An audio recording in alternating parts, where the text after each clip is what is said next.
Welcome. In this video, I'll show you how to use NordVPN for streaming. If you want to try NordVPN, you can use the link in the description or pinned comments to get an exclusive deal and discount for your VPN subscription. It is the easiest way to follow this tutorial and protect your devices with NordVPN today. Now, before opening NordVPN, it could be your mobile device or computer, make sure that it is closed. All right, quit the app, disconnect and quit. Wait for it to load, and once that's done, completely close your web browser or streaming app like Netflix or YouTube TV or whatever, okay, on your device. So for example, I have here a browser opened. Let's say I'm currently logged into Netflix. I'm going to go ahead and close it. All right, and once that's done, you got to find NordVPN, open it up, and then once it loads, let's say you wanted to watch a movie from Japan.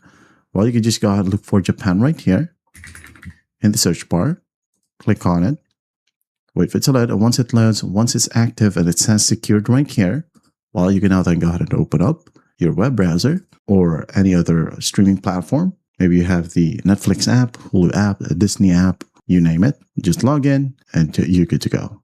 That's how simple it is to use NordVPN for streaming. I hope this video helps and I'll see you in the next one.